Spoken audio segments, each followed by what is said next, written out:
Since Steve Spagnuolo came to Kansas City for the 2019 NFL season, one of the most consistent qualities that we've seen in Chiefs defensive backs is the ability to come up into the flats and make open field tackles.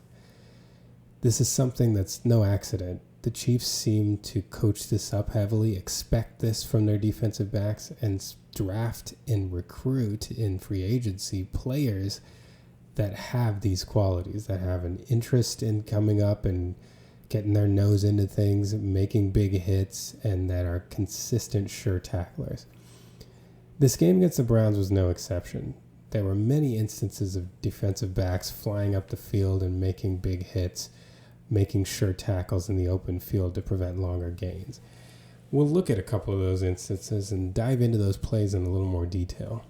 Starting with this one here with 3:57 to go in the first quarter, the Chiefs are up 7-0, and the Browns have the ball with 1st and 10 at about their own 47-yard line. Let's run this play, and then we'll discuss it. So Winston takes the snap, fakes a handoff, and fires a quick screen out to the left. McDuffie manages to get in the way, and Brian Cook cleans it up with a tackle. Ends up being about a loss of 3. So let's check this out in a little more detail. The Browns drop back, and the Chiefs are ready for this run action. They come in and fake the handoff, and look at the movement coming from the Chiefs in.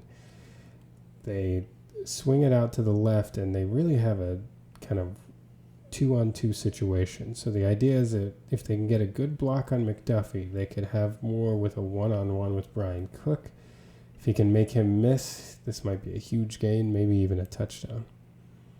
So they get what they want. They isolate the Chiefs over, but look at the aggressiveness with which Trent McDuffie comes and takes on the block. That's the first part of this.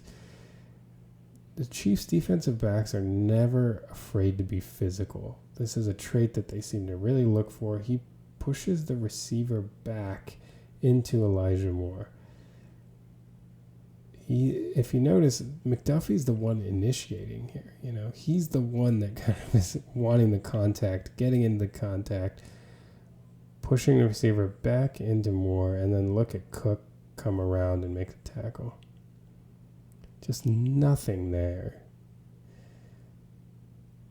You can see it here from the end zone view. Winston does a good job getting the ball out there quickly, but it's McDuffie taking it to the blocker that really sets this up.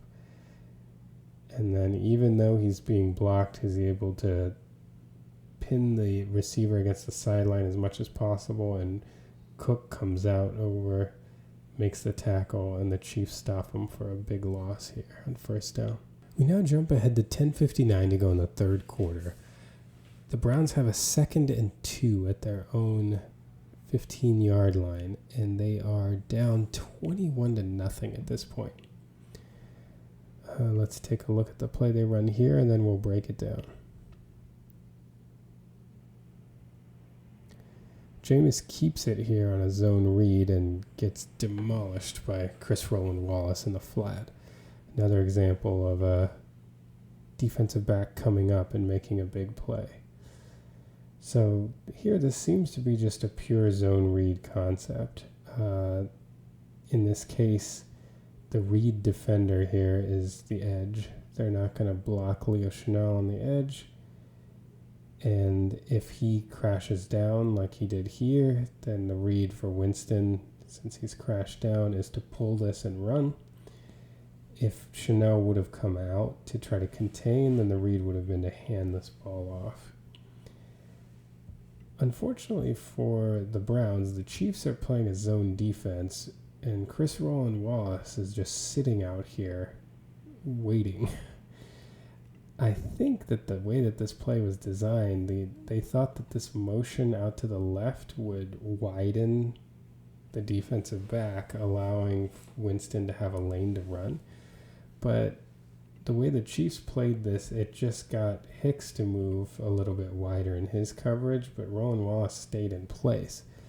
So this play ends up being, this much more effective in man coverage if you had like this guy manned up on the receiver and would run out with him, or even if he was most concerned about the receiver with his primary zone responsibility to move out. But that wasn't the case with the Chiefs' defensive call, so it was just an open field tackle opportunity for Chris Roland Wallace, and he broke down well and gave Winston nothing.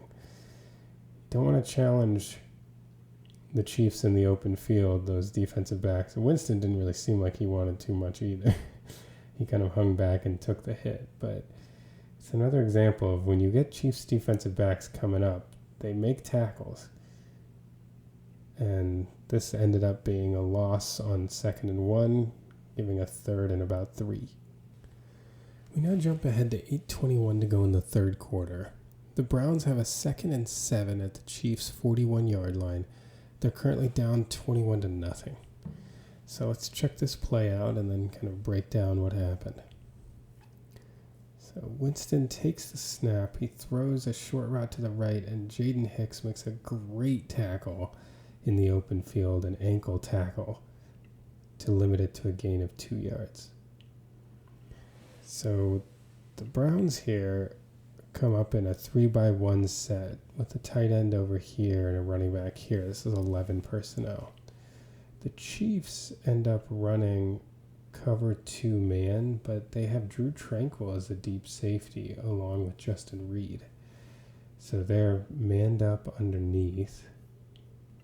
And so the Browns run this route combination where they send their 2 receivers on the outside deep and then run an out route underneath it. The idea of hoping to clear out some coverage, then hopefully with the out route, if these breaks a tackle, you should be able to get the first down when you've cleared out the man coverage and you have the safeties deep. But this is where the Chiefs defensive backs, this tackling ability is so crucial. It just saves so many yards and puts teams in difficult positions. Here, Hicks' ability, he almost got faked out. He did get faked out by this move. This inside cut was really good, but Hicks did a great job of just grabbing his ankles and making sure he limited the gain. Chiefs defensive backs so consistently are able to make big tackles in the open field, and it really makes a huge difference. For example, the next play after this was Charles Omenihu getting a strip sack and ultimately forcing a punt. Had Moore been able to gain another 5 yards on this play, that would have been a first down. That play wouldn't have happened. But this great tackle from Hicks set it all up. We now jump ahead to 6:56 to go in the fourth quarter. The Browns are down 21-7, and Dorian Thompson-Robinson's now in the game. They're trying to make a last-gasp push, get this game within one possession, and see if they can pull off a miracle. They've got 1st and 10 at the 50-yard line. Let's run the play, and then we can break down what happened. Here, DTR takes a snap and throws a slant to Judy, and Joshua Williams makes a tackle for a 5-yard gain. So first of all on this route, so the Chiefs are playing single high here, and they've manned up everybody, but they seem to be using their robber defender to help on the tight end on the inside here. But if you notice, McDuffie actually spins off. It looks like he spins off at the throw. I was wondering if he was coming to help double Judy, but it looks like he just spins off at the throw. But let's watch Judy's route, because this is a pretty awesome route. Joshua Williams is actually a pretty decent press corner. And watch the steps that Judy takes here in this route. He comes up and fakes the go. Look at him come like he's going to run a go route, and he gets Joshua Williams to turn his hips to the outside. And look at the stop here. Boom. He stops and comes back in. That is really good stuff. That seems unguardable when you run a route like that. And to do that and get the timing down with Thompson-Robinson, that he gets that throw in there. But the recovery from Joshua Williams to me is equally impressive. Like, Williams takes that's a great route, cuts in. Williams then closes the distance and makes a sure tackle right here to limit this to a 5-yard gain. I can't get over how good of a route this is from Jerry Jeudy. This is really cool. He just comes in, and the way he just stabs out and comes in, his footwork is immaculate. Look at how hard a step he takes right there with his right foot. Boom. And just does enough to get open in tight coverage. And I mean, honestly, Williams' recovery is quite impressive as well. And of course, a sure tackle coming from a Chiefs defensive back, limiting that play to only 5 yards.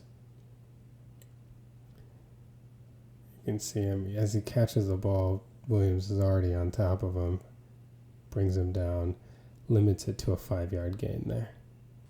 Now this is the very next play of the game.